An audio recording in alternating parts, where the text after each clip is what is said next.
जोहार आप सभी का। आज हम लोग बोकारो डीसी ऑफिस के सामने हैं और यहाँ पे हम लोग को जानने का मौका मिलता है कि और जानना चाहते हैं बहुत सारे जनता जी टाइगर जयराम महतो जी 1 तारीख को नामांकन के बाद में वो कहीं चले गए हैं, तो उनका जो बेल मिलने वाला था सर, बेल उनका हो गया? हाँ, बेल तो हो गया। बेल हो गया उनका तो बेल के बारे में बता रहे हैं। बेल उनका समर्थक 3 समर्थक थे, फरजान, संजय महतो और रिजवान, तीनों का आज बेल हो गया।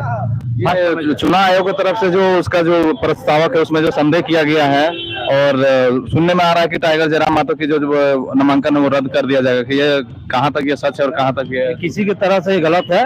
पूरा लीगल टीम हम लोग देखे हैं, पूरी तरह से हम लोग सेट जो हम लोग भरे हैं पूरा सुरक्षित है और टाइगर जयराम महतो लड़ रहे हैं चुनाव। उसका रद्द नहीं हो रहा है किसी भी हालत में आ रहा है। नोट पर से वो लारो जो कानून प्रक्रिया चुनाव इलेक्शन का वो पूरी तरह से हमने फुलफिल किया है। चलिए, बहुत बहुत धन्यवाद आपको। आप गिरिडीह जनता को आप क्या संदेश देना चाहते हैं? टाइगर जयराम महतो का भीड़ और आज आप देखें 2 दल का भी देख रहे कि आज नामांकन था, उनमें और इसमें क्या आपको अंतर दिखा?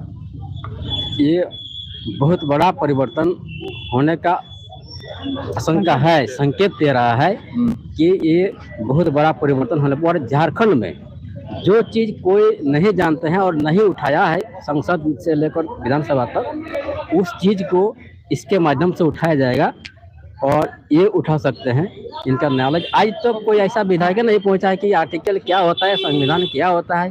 वो सिर्फ अपना नाम दाखिला किया और चुनाव लड़ा और अपना घर में अपना योजना पर अपना रहता है। लेकिन ये संवैधानिक रूप से कोई भी संविधान में या तो लोकसभा में कोई उठाने का प्रयास नहीं किया। या जनता के क्या दुख दर्द है।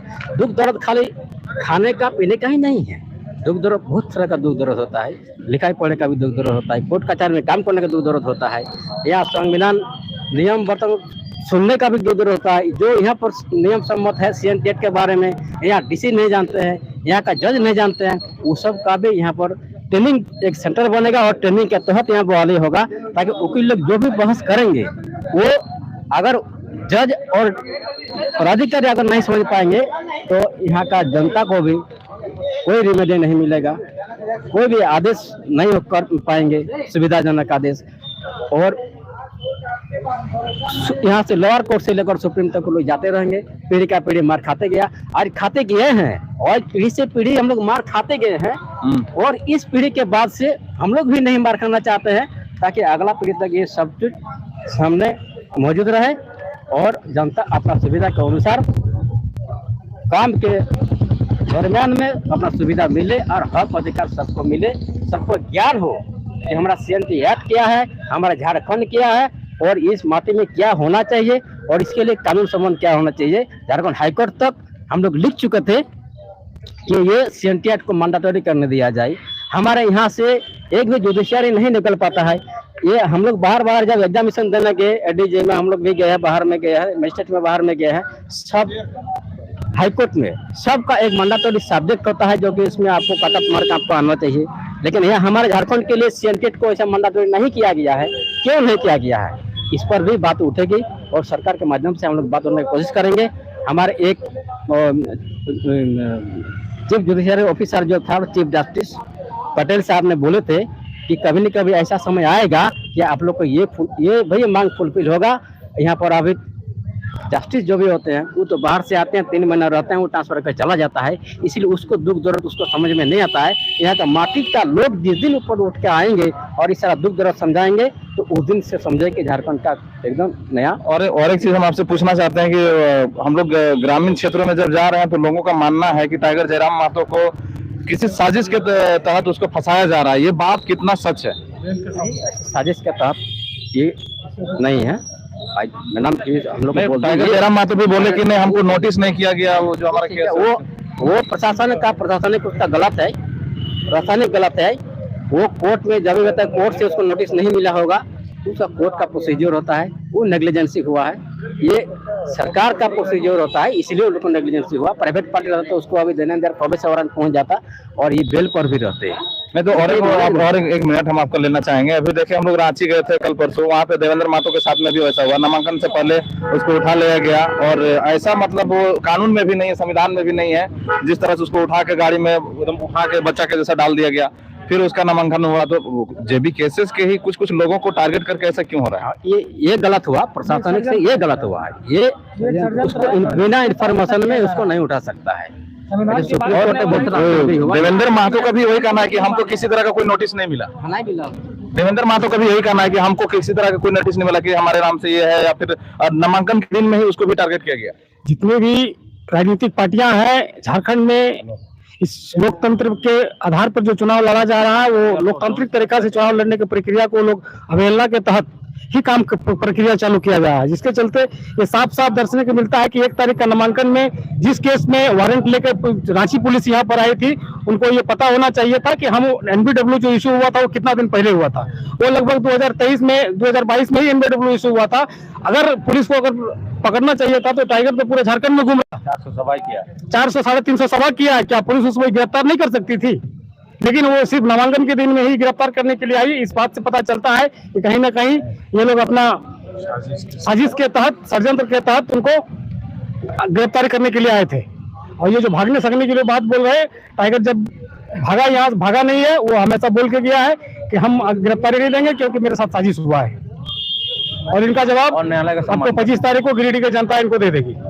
और अभी जैसे देखते हैं कि हमारे ग्रामीण क्षेत्रों में बहुत सारे ऐसे एक उधर माइंड तरफ में एक जयराम महतो के नाम से ही एक मजदूर को फिर से नॉमिनेशन करवा दिया जा रहा है गिरिडीह के लिए। देखिए, ये तो इतना नीचे गिर के भी लोग राजनीतिक पार्टियां काम करेगी, हम लोग को भरोसा और विश्वास नहीं था। इस बात का पता हमको भी कल परसों ही तक चल चुका था कि यहाँ जयराम महतो के नाम पर डुप्लीकेट जयराम महतो का कैंडिडेट बना के चुनाव लड़ाने का प्रयास किया जा रहा है, लेकिन ये योजना भी उनको सफल नहीं होगा। अच्छा, और एक चीज हम जानना चाहते हैं आप लोगों से कि आप विरोधी पार्टी जयराम महतो को टारगेट कर रहे हैं, क्या उन सबों के पास में पब्लिक के बीच में जाने के लिए क्या कोई ऐसा मुद्दा नहीं? कोई मुद्दा उन लोगों के पास नहीं, मुद्दा भी है नहीं वो लोग, इसलिए इस तरह का षड्यंत्र रच के बढ़ता उगता हुआ सूरज को लोग दबाना चाहता है। लेकिन ये बात पक्का हम बताना चाहते हैं आपके चैनल से कि हाथ के आड़ से चांद कभी नुकता नहीं है, हाथ में सूरज को दबाया नहीं जा सकता है। ये उग चुका है और ये पूरे झारखंड का, गिरिडीह का ही नहीं, पूरे झारखंड का दिशा और दशा तय करेगी। और एक लास्ट सवाल हमारा आपसे, टाइगर जयराम महतो को बहुत सारे उसके जो समर्थक है उसके बारे में जानना चाहते हैं कि अभी कहाँ है, कैसे है, और पब्लिक के बीच में दोबारा वो कब वापस आ रहे हैं? पब्लिक के बीच में वो बहुत जल्द आएंगे, उनका कानूनी प्रक्रिया चल रहा है, रांची का कोर्ट से उनको स्टे मिल चुका है और हम लोग प्रयास कर रहे हैं कि कल बोकारो में भी इनको स्टे मिल जाए। 2-3 केस में उनका वारंट था, वो कल का हियरिंग के बाद वो स्पष्ट हो जाएगा कि टाइगर कब आ रहे हैं फिर से पब्लिक के बीच में। चलिए, बहुत बहुत धन्यवाद आप सभी का। आपका नाम क्या हुआ? लोकेश महतो। आप टाइगर जयराम महतो का समर्थक हैं? जी हैं? टाइगर जयराम महतो को इस राजनीतिक में आप कहाँ देख रहे हैं? केंद्रीय महासचिव भी है। केंद्रीय महासचिव भी है ना, जेबी कैसे? चलिए, जोहार आपको हमारे चैनल में। जोहार जोहार। तो अभी आप अपने संगठन को कितना मजबूती से देख रहे हैं? अभी आप देखें कि यहाँ पे आज जेएमएम का भी नामांकन था, आजसू का भी नामांकन था, और एक तारीख का मजदूर दिवस के दिन में टाइगर जयराम महतो का भी नामांकन था। आज का भीड़ और उस दिन का भीड़ में काफी आसमान जमीन का फर्क है। तो आप अपने संगठन को और इस संगठन को आप कैसे देख रहे हैं? टाइगर जयराम महतो के नाम से जो है, उसके विचारधारा से प्रेरित होकर जितने भी खतियानधारी लोग हैं सब पूरी तरह से यूनाइट हो गए हैं वोटर्स। यहाँ लड़ाई खतियान और गैर खतियान का है। ये जो है भारतीय जनता पार्टी के समर्थित प्रत्याशी आजसू के हैं, ये जो है 1985 वाले हैं, और ये जो झारखंड मुक्ति मोर्चा के प्रत्याशी जो आज नॉमिनेशन करके गए मथुरा प्रसाद महतो, ये 1932 का फेलियर है और ओरिजिनल 1932 टाइगर जयराम महतो है। गिरिडीह तो फतह होगा ही, आने वाले विधानसभा 2024 में जेबी केसेस का सरकार होगा और टाइगर जयराम महतो ही सीएम होंगे। चलिए, बहुत बहुत धन्यवाद। अब हमारे सामने एक टाइगर जयराम महतो का समर्थक है। जोहार दादा, हमारे चैनल। आप टाइगर जयराम महतो को आज के डेट में आप किस रूप में देख रहे हैं? भावी सांसद तब कहते थे, अब सांसद के रूप में देख रहे हैं उनको आने वाले दिनों में। आप जिस तरह आप माहौल देखें, आज का माहौल और 1 तारीख का माहौल, कितना अंतर आज कुछ माहौल था ही नहीं जी, उससे ज्यादा तो हम लोग है, जबकि हमारा प्रत्याशी नहीं आया है, उससे ज्यादा हम लोग है यहाँ पे। आज मतलब उसका कुछ माहौल आपको दिखा? कोई माहौल नहीं था लोगों का। नहीं, हम कुछ उसके संगठन के लोगों से भी बातचीट करने का प्रयास किया। संगठन के लोग नहीं आए, वहाँ का नेता लोग आया है, विधायक मंत्री सांसद वही लोग आए, बस बिहार से लोग बुलाए जी। बुला पता नहीं वॉलंटियर घट गया झारखंड में, लोग बिहार से मंगाया है, उप मुख्यमंत्री आए हैं बिहार से समर्थन देने के लिए। वो क्या करेंगे 1932 की बात, सिर्फ झूठ का बोलते हैं 1932। पूछिएगा उनको, बिहार का मंत्री 1932 दिलाएंगे क्या? उप मुख्यमंत्री को बुलाए हैं लोग, समर्थन के लिए। और समर्थन के लिए बिहार के मंत्री को बुलाए हैं क्या? उप मुख्यमंत्री बिहार के मंत्री भी नहीं है, उप मुख्यमंत्री है, अच्छा, वो आए हैं समर्थन देने के लिए। तो ये वो लोग तो क्या बोलेंगे बात इसकी बात? झारखंड के भला के लिए तो कभी सोचेंगे ही नहीं। कभी नहीं सोचेंगे। जिसका समर्थन हो जहाँ से, जिसके विरोध आप लड़ गए, कहाँ से इसको समर्थन लेके अब हम एक कार्यकर्ता से भी देखे, वो खुद टिप्पणी किए अपने पार्टी के कि एक तरफ क्रांतिकारी सबका फोटो और एक तरफ लालू यादव या फिर तेजस्वी यादव सबका फोटो लगा हुआ था बैनर में, तो इसका निंदा किए वो। तो वो सबका कहना है कि अगर ये सब झारखंड के भला के लिए कभी सोच ही नहीं सकते हैं, तो हम आपसे जानना चाहते हैं आप गिरिडीह जनता को आप क्या संदेश देना चाह रहे हैं? टाइगर अभी कहाँ है और कितना जल्दी वो पब्लिक के बीच में आ रहा है? देखिए, टाइगर जहाँ भी है सेफ है, ठीक है। और उन्होंने बहुत अच्छा कदम लिया कि लोगों को वहाँ पे बचा लिया आत्मदाह करने से। लगभग 20 से 22 बोतलें पेट्रोल थी हर महिलाओं के पास। वो बहुत अच्छे निर्णय लिए कि वहाँ पे आत्मदाह करने से लोगों को बचा लिया, वहाँ पे मुठभेड़ होने से लोगों को बचा लिया। बहुत अच्छा निर्णय था। वो जहाँ भी है सेफ है और बहुत ही जल्द जैसे कानूनी प्रक्रिया खत्म होता है वो आप सबके सामने होंगे।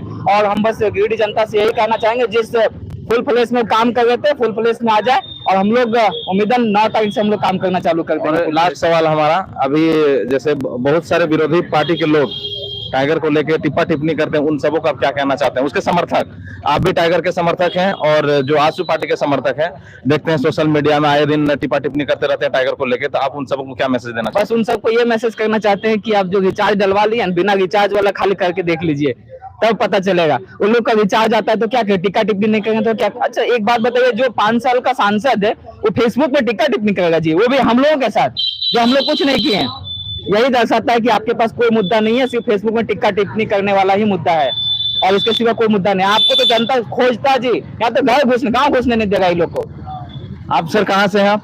मैं तो पोखरिया ऊपर घाट से हूँ और मुझे भी केसेस का कट्टर समर्थक हूँ।